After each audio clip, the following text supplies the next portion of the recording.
उतनी ही बड़ी समस्या भ्रष्टाचार की है साहब। आपने देश के अंदर कोरोना आया, कोरोना के टीके लगा के कोरोना को आपने रोका।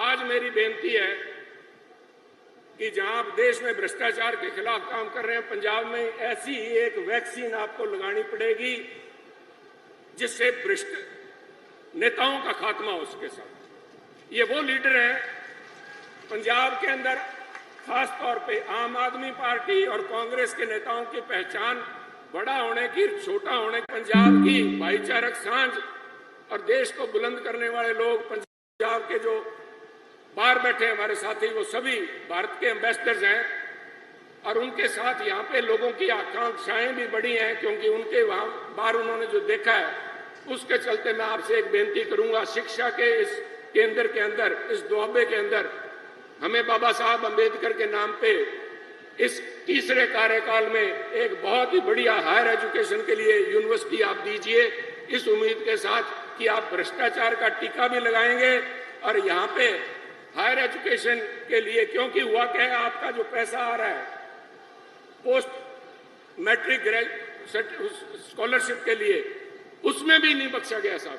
ये भ्रष्ट लोग जो हैं इनका टीका लगे, इस इलाके की तरक्की हो, पंजाब की तरक्की हो, इसी कामना के साथ आज पंजाब आपके साथ खड़ा है, आशा की उम्मीद से देख रहा है।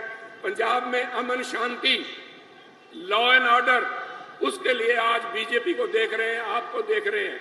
मैं आपसे, आपके माध्यम से अपील करना चाहूंगा पंजाब की जनता को कि अगर कानून व्यवस्था, अपनी जान माल की सुरक्षा करनी है, अपनी इज्जत, अपनी बहू बेटियों की इज्जत सुरक्षित रखनी है, तो बीजेपी की माननीय प्रधानमंत्री के नेतृत्व में ज्यादा से ज्यादा 1 तारीख को बीजेपी के कमल पे बटन दबाएं और प्रधानमंत्री जी को तीसरी दफा प्रधानमंत्री बनाने का मौका दें।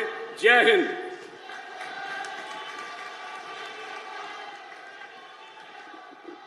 बहुत धन्यवाद।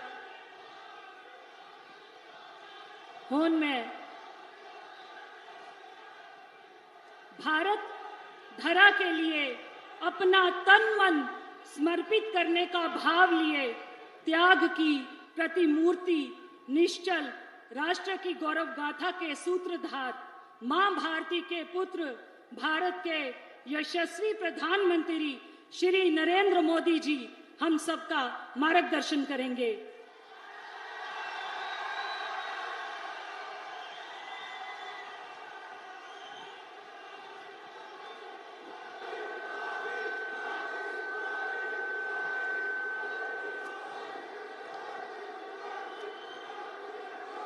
भारत माता की, भारत माता की जय। गुरुदेव,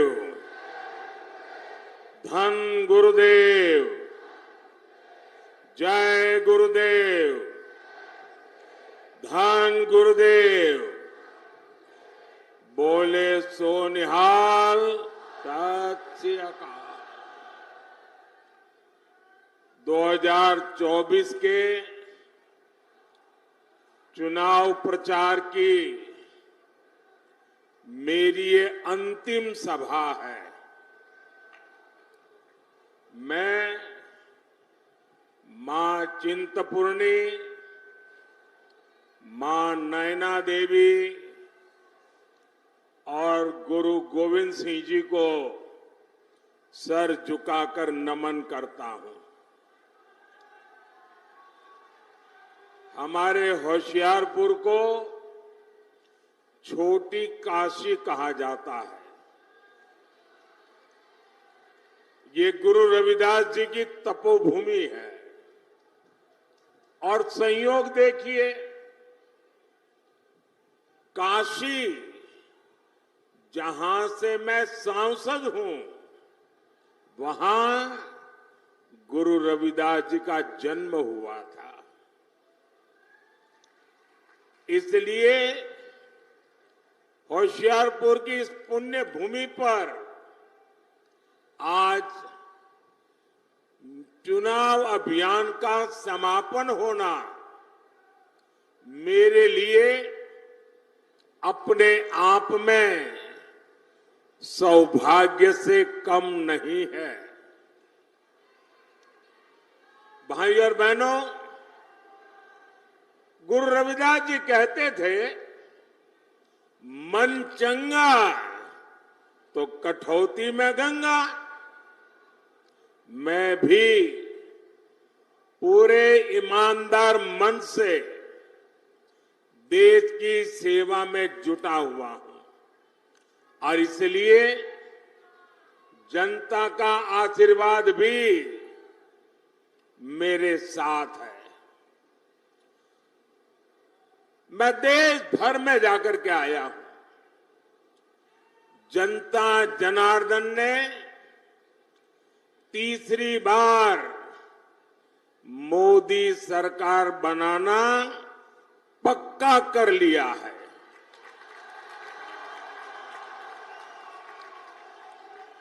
आज देश में आकांक्षाएं नहीं हैं। आज देश में उम्मीदें नहीं हैं। आज देश में आत्मविश्वास नया है। दशकों बाद ऐसा समय आया है, पूर्ण बहुमत वाली केंद्र सरकार हैट्रिक लगाने जा रही है। और इसकी सबसे बड़ी वजह है विकसित भारत का सपना। आज हर भारतीय विकसित भारत के सपने के साथ एक रूप हो गया है, जुड़ गया है और इसलिए हर देशवासी हमें आशीर्वाद दे रहा है।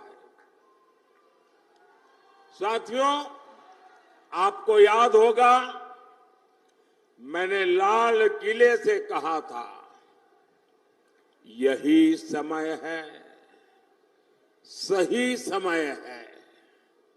और आज फिर कह रहा हूं, 21वीं सदी भारत की सदी होगी।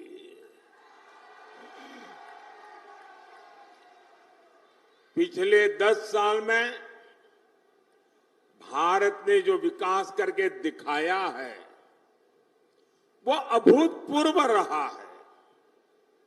आज जब पंजाब के लोग, दूसरे राज्यों के लोग विदेश जाते हैं तो खुद देखते हैं कि वहां भारत और भारतीयों की इज्जत कितनी बढ़ गई है। जब देश में दमदार सरकार होती है तो विदेशी सरकारें भी हमारा दम देखती है। और वीरों की इस धरती पंजाब से बेहतर कौन जानेगा कि दमदार होने का मतलब क्या होता है। दमदार सरकार जो दुश्मन के छक्के छुड़ा दे, दमदार सरकार जो दुश्मन को घर में घुसकर मारे, दमदार सरकार जो भारत को आत्मनिर्भर बनाए, दमदार सरकार जो भारत को समृद्ध बनाए। इसलिए पंजाब भी इस बार जोर शोर से कह रहा है, फिर एक बार, फिर एक बार, फिर एक बार। साथियों, गरीब कल्याण मेरी सरकार की बहुत बड़ी प्राथमिकता है और इसमें गुरु रविदास जी की बहुत बड़ी प्रेरणा है।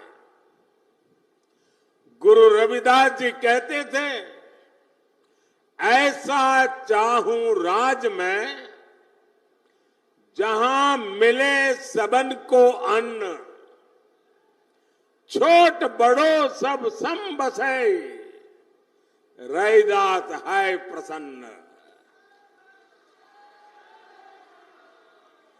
बीते 10 वर्षों में हमने गरीब से गरीब को मुफ्त अनाज और मुफ्त इलाज की सुविधा दी है।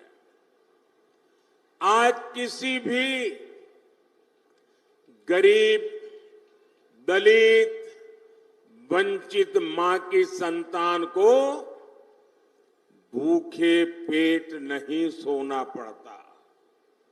आज गरीब महिला को अपनी बीमारी छिपाने की मजबूरी नहीं है। अब उसके पास राशन कार्ड है, आयुष्मान कार्ड है। साथियों, गुरु रविदास जी ऐसा समाज चाहते थे जहां जाति के आधार पर समाज में कोई भेद न हो। उन्होंने कहा था, जाति जाति में जाति है, जो केतन के पात, रैदास मनुष्य न जुड़ सके, जब तक जाति न जात। आज मोदी सरकार की योजनाओं का लाभ बिना भेदभाव सभी को मिल रहा है। सभी को पक्का घर मिला, बिना भेदभाव सभी को मुफ्त गैस कनेक्शन दिए मिला, बिना भेदभाव सभी को शौचालय मिला, बिना भेदभाव सभी को बिजली कनेक्शन मिला, बिना भेदभाव ऐसी योजनाओं ने गरीब और दलित के लिए स्वाभिमान से जीना संभव किया है। यही तो गुरु रविदास जी की सीख है। यही सबका साथ, सबका विकास हमारा सुशासन का मंत्र है। रविदास जी ने यह भी कहा है, 100 बरस लौ जगत में ही, जीवत रही करू काम, रैदास कर्म ही धर्म है, कर्म करहु निह काम। अर्थात 100 वर्ष का जीवन हो तो भी पूरे जीवन हमें काम करना चाहिए। वो कहते थे, कर्म ही धर्म है। गुरु रविदास जी की ये भावना हमारी सरकार की कार्य संस्कृति में झलकती है। चुनाव की इस भागदौड़ में भी हमारी सरकार एक पल भी व्यर्थ नहीं कर रही है। सरकार बनते ही तीसरे टर्म में अगले 125 दिन में क्या होगा, सरकार क्या करेगी, सरकार कैसे करेगी, सरकार किसके लिए करेगी, सरकार कब तक करेगी, इसके रोड मैप पर काम कर लिया गया है।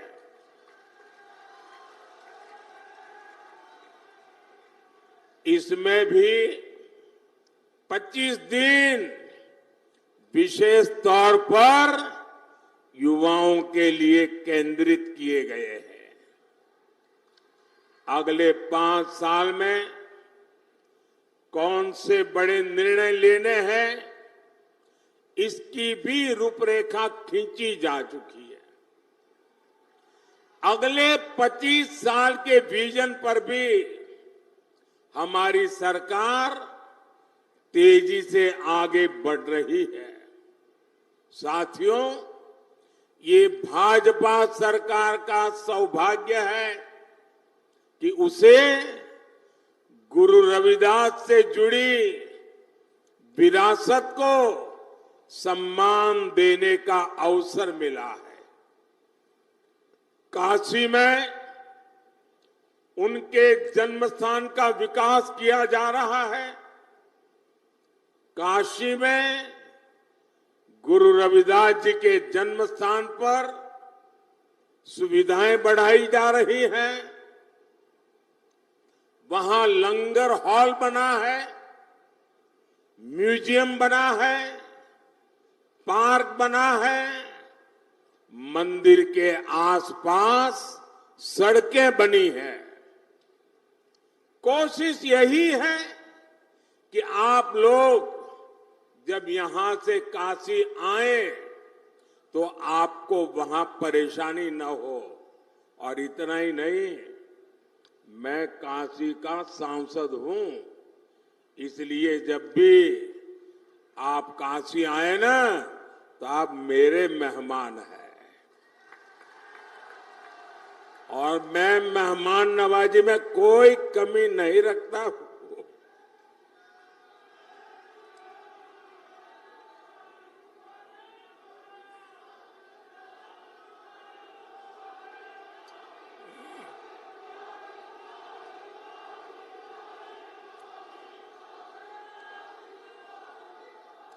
साथियों, काशी में तो हम बहुत कुछ कर रहे हैं। जो लोग वहां जाते आते रहते हैं वो देखते होंगे, हर बार जाएंगे कुछ न कुछ गुरु रविदास जी के चरणों में हमने समर्पित किया है। लेकिन इसके अलावा मध्य प्रदेश में गुरु रविदास जी के विशाल स्मारक का शिलान्यास का अवसर भी मुझे ही मिला था। वहां मध्य प्रदेश में भाजपा सरकार है और वो कार्यक्रम ऐसा हुआ, हजारों गांवों की मिट्टी और देश की सैकड़ों नदियों के जल एकत्रित करके गुरु रविदास जी का भव्य स्मारक मंदिर वहां बनाया जा रहा है। भोपाल में ग्लोबल स्किल पार्क का नाम भी गुरु रविदास जी के नाम पर रखा गया है। दिल्ली में भी तुगलकाबाद में गुरु रविदास जी महाराज का जो पवित्र स्थान है उसे और दिव्य बनाना भी ये हमारा संकल्प है। इसके लिए सुप्रीम कोर्ट से जमीन की विशेष मंजूरी भी ले ली गई है।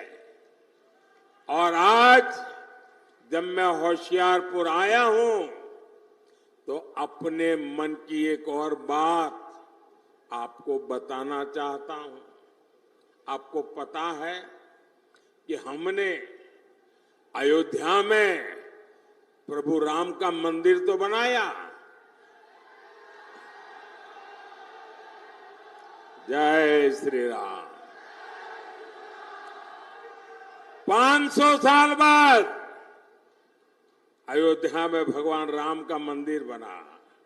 और आपको खुशी होगी, ये अयोध्या में प्रभु राम जन्म स्थान का पहला लड़ाई अगर किसी ने लड़ी थी तो मेरे सिख भाई बहनों ने लड़ी थी।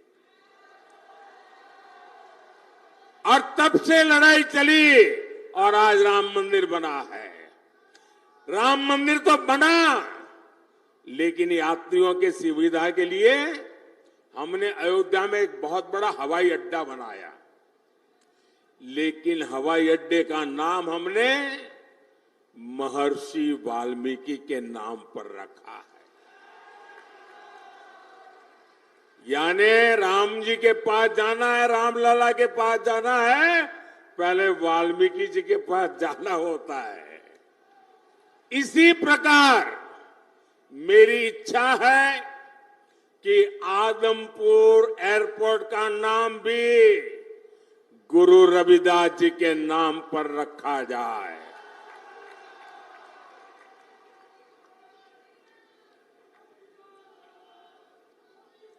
सरकार बनने के बाद इस दिशा में तेजी से काम किया जाएगा। भाई और बहनों, भाजपा विरासत भी विकास भी इस मंत्र पर चल रही है। आपने देखा है जब अफगानिस्तान में संकट आया, वहां पर हमारे जो सिख भाई बहन रहते थे, वहां जो हमारा गुरुद्वारा था, बहुत खतरे पैदा हो गए, तो हम गुरु ग्रंथ साहब के स्वरूपों को पूरे अदब के साथ माथे पर रख करके भारत लाए। इतना ही नहीं, हमने साहिबजादों के बलिदान को श्रद्धा पूर्वक नमन करते हुए 26 दिसंबर को वीर बाल दिवस मनाना तय किया।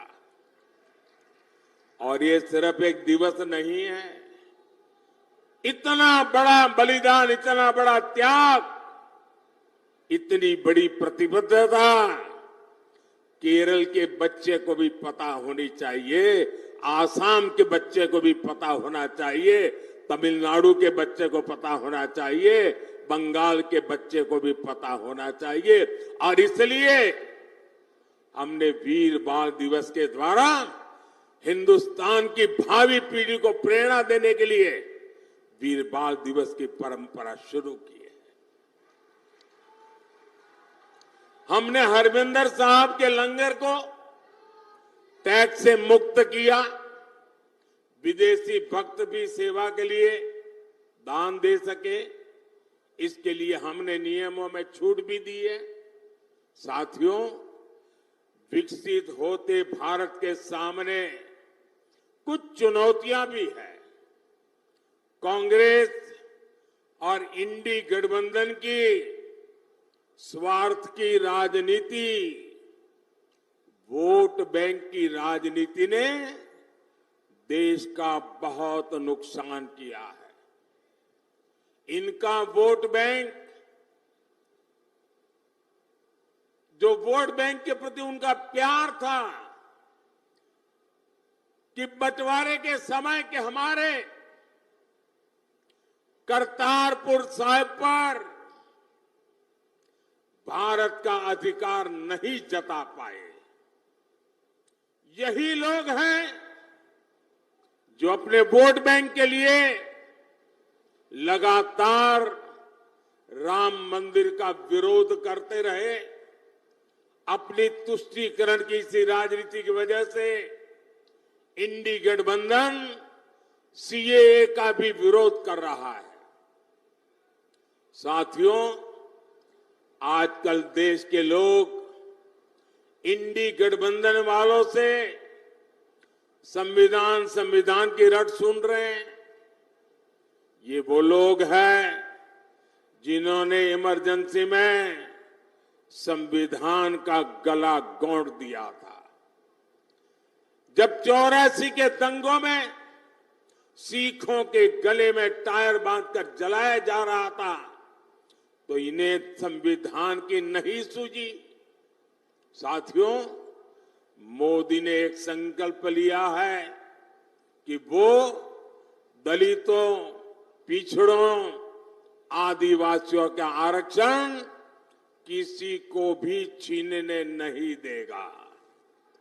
अपनी सरकार के 10 साल में मैंने लगातार एससी, एसटी, ओबीसी के आरक्षण की रक्षा की है।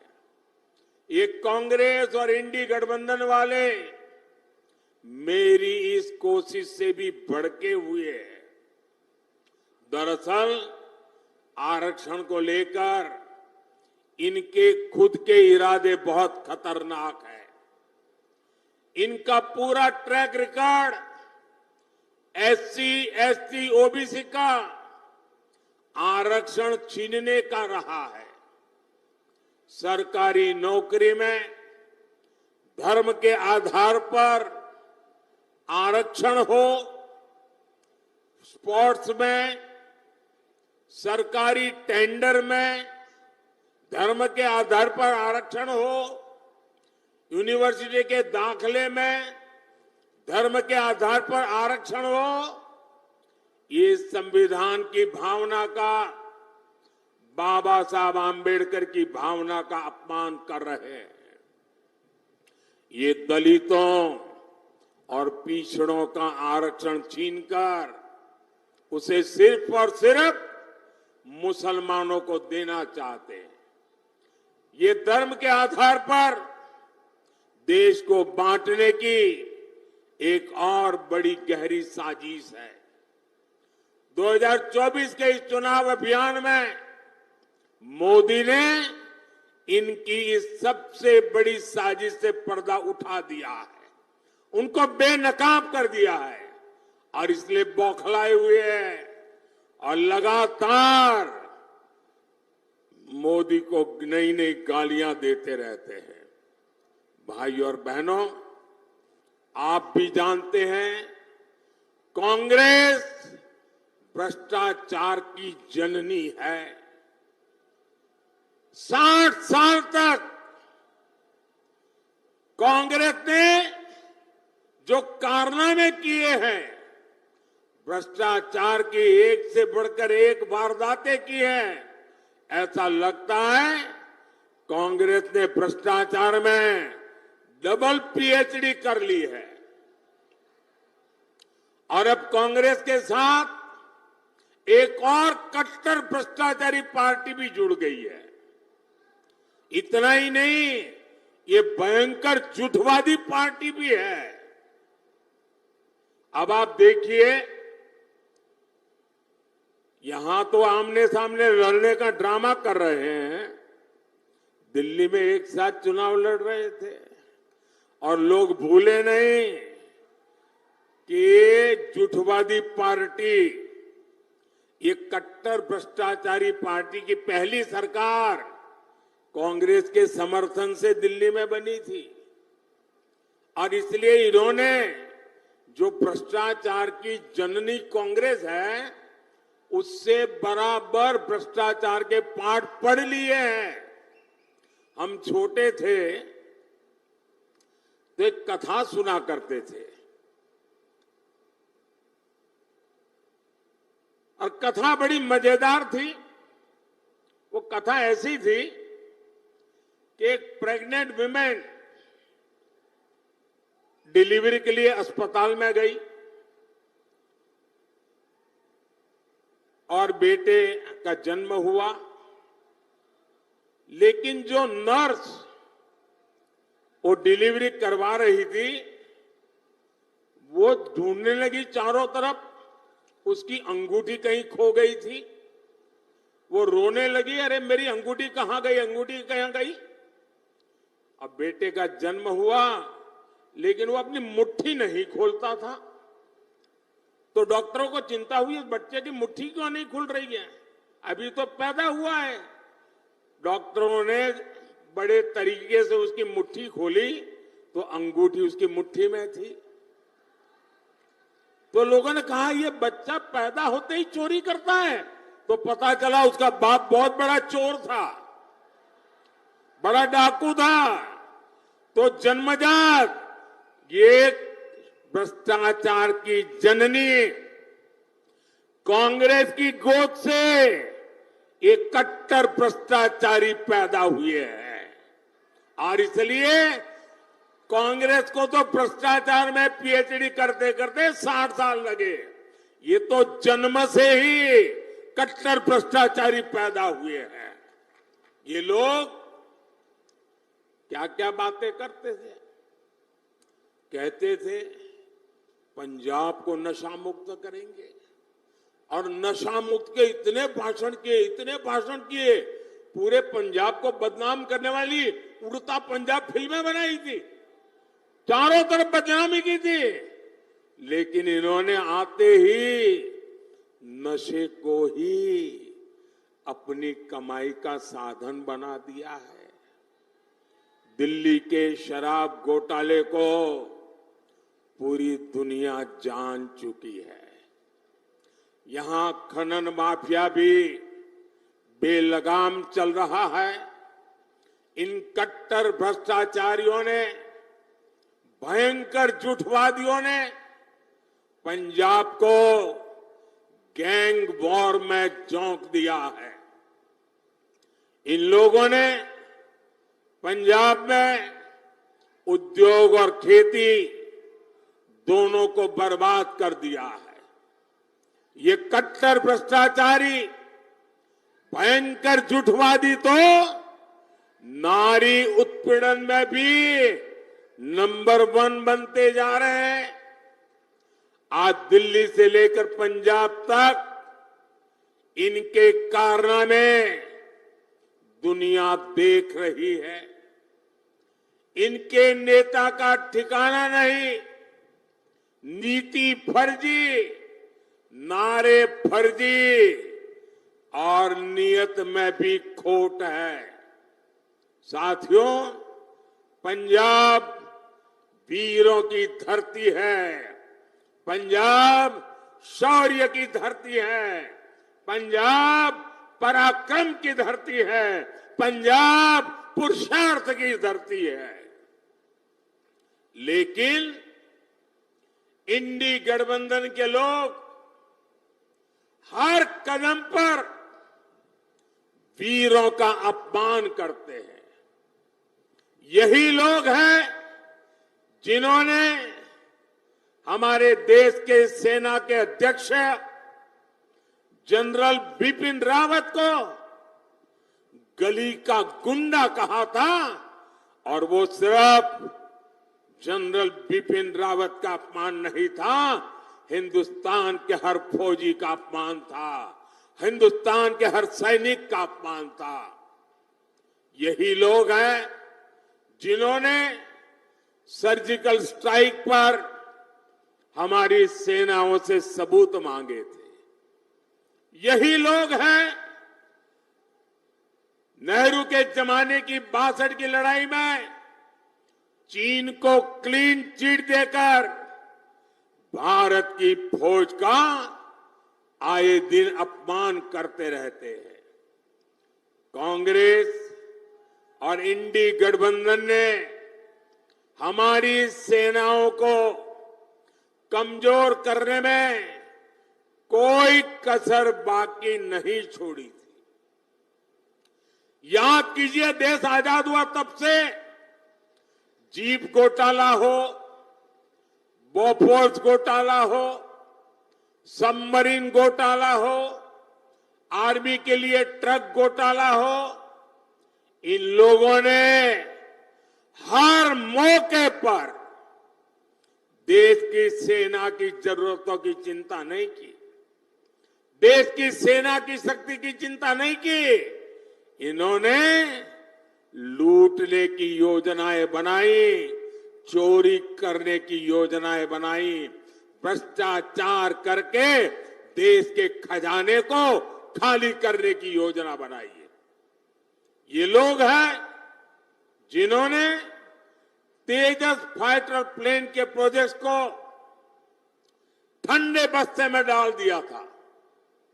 यही लोग हैं जिन्होंने बरसों तक सेना के अंदर एकरूपता, एकात्मता लाने के लिए सीडीएस पद के गठन को लटका कर रखा। यही लोग हैं जिन्होंने सेनाओं को आधुनिक बनाने के लिए जरूरी रिफॉर्म्स नहीं होने दिए। यही लोग हैं जिन्होंने हमारे पूर्व फौजियों को one rank one pension, OROP 40 साल तक झूठ बोला। भाइयों बहनों, और कैसा झूठ, ये सेना के जवानों की आंख में कैसी धूल झोंकते हैं। और मुझे याद है 2013-14 के चुनाव में यहां पंजाब में आकर के पूर्व सैनिकों के साथ छोटी छोटी अपनी मीटिंगें करके हवा फैलाते थे कि ओआरओपी कर दिया। कैसी बेईमानी की, जरा मैं, पंजाब तो पूर्व सैनिकों की धरती है, हिमाचल पूर्व सैनिकों की धरती है, मैं जरा बताना चाहता हूं इन्होंने क्या किया। मैंने 2013 में जब मुझे प्रधानमंत्री पद का उम्मीदवार घोषित किया तो मैंने रेवाड़ी में सबसे पहली पूर्व सैनिकों की रैली की। उस रैली में मैंने घोषणा की कि हमारी सरकार बनेगी तो हम वन रैंक वन पेंशन लागू करेंगे। तो ये घबरा गए, बोले मोदी ऐसी चीज लाया है कि मर जाएंगे। तो इन्होंने क्या किया, आनन फानन में 500 करोड़ रुपया रख करके बोल दिया कि ओआरओपी लागू। ऐसा झूठ। आप देखिए, जब मैंने इसको लागू किया 1.25 लाख करोड़ रुपया पूर्व सैनिकों के खाते में जमा की, 1.25 लाख करोड़ रुपया तब ओआरओपी हुआ है। ये 500 करोड़ में खेल खेलते थे। यानी कितना झूठ बोलते हैं ये लोग। भाइयों बहनों, मोदी का लक्ष्य भारत की सेनाओं को सबसे ज्यादा आधुनिक बनाना है, सबसे ज्यादा सामर्थ्यवान बनाना है, सच्चे अर्थ में आत्मनिर्भर बनाना है। लेकिन मोदी के इस अभियान से इंडी वालों की काली कमाई के रास्ते बंद होते हैं। इसलिए ये मोदी पर अपना गुस्सा निकाल रहे हैं।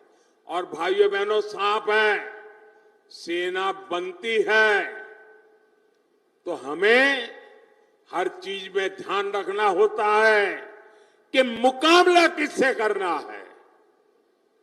लड़ाई होगी तो किसके साथ होगी, युद्ध होगा तो किसके साथ का होगा, उसकी ताकत क्या है, उस हिसाब से हमारी की सेना को तैयार करना होता है। सिर्फ 26 जनवरी में परेड के लिए सेनाएं तैयार नहीं की जाती है। सेना लड़ाई के लिए तैयार की जाती है, दुश्मन के दांत खट्टे करने के लिए तैयार की जाती है, मां भारती की रक्षा के लिए तैयार की जाती है। लेकिन इन्होंने सेना को भी राजनीति का हथियार बना दिया है। इससे बड़ा पाप कोई नहीं कर सकता है। और मैं इंडिया अलायंस वालों को कह रहा हूं, मैं चुप बैठा हूं, इसका मतलब ये समझिए, गलती मत कीजिए मोदी को समझने की। अगर मोदी जिस दिन मुंह खोलेगा तो हमारी 7 पीढ़ी के पाप निकाल करके रख दूंगा।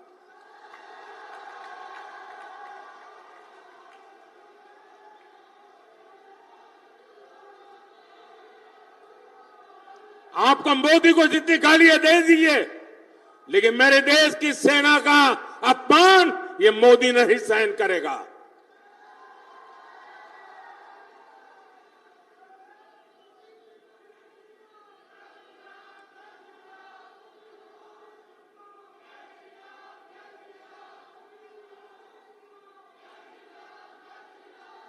भाई और बहनों, गरीब का ये बेटा हर गरीब को, दलित को, पिछड़े को विकास की नई ऊंचाई देना चाहता है। आने वाले 5 साल मेरे किसान भाई बहनों के कल्याण के लिए, मेरे गरीब भाई बहनों को गरीबी से बाहर निकालने के लिए, हमारे नौजवानों को नए अवसर देने के लिए और हमारी नारी शक्ति की भागीदारी को बढ़ाने के लिए उत्कृष्ट समय होने वाला है। आजादी के 75 साल में जैसा समय नहीं आया, वैसा समय आने वाले 5 साल में आने वाला है।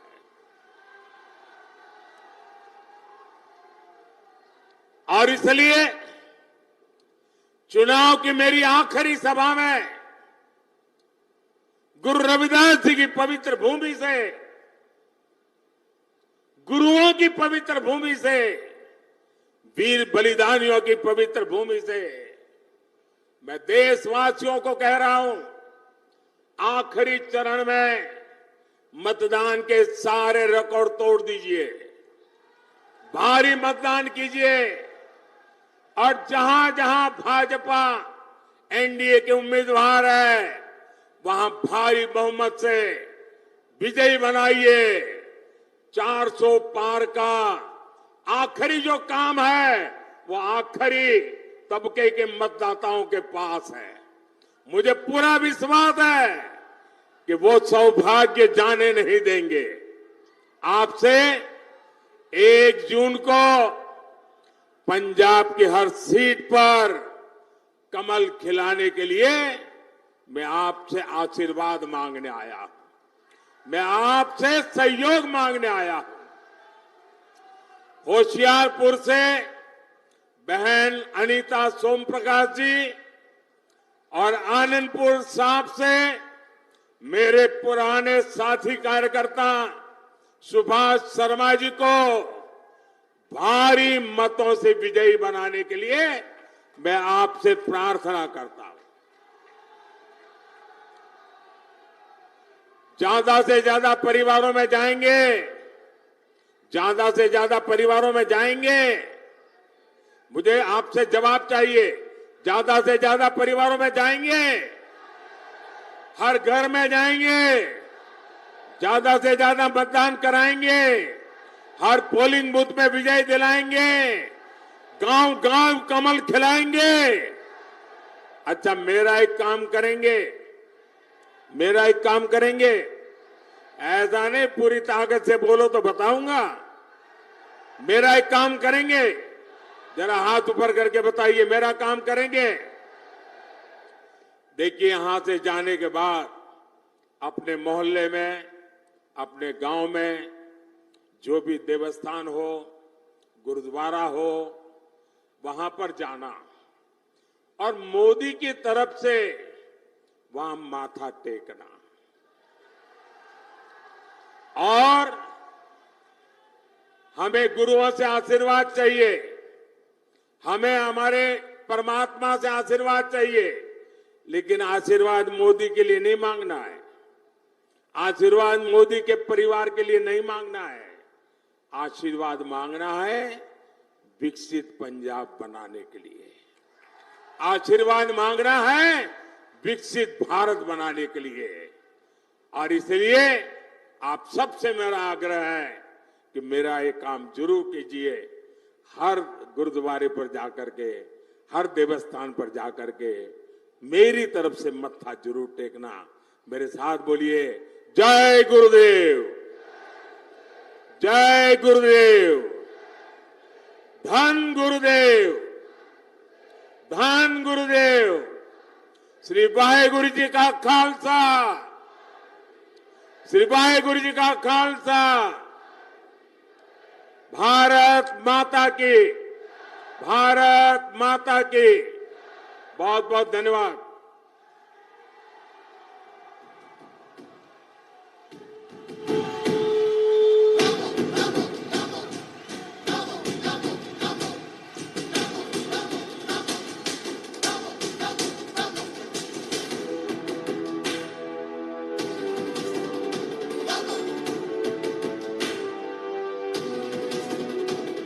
ओंकार एक भरो भरो, धरा का हित करो करो, पाप से लड़ो लड़ो, आगे तुम बढ़ो बढ़ो।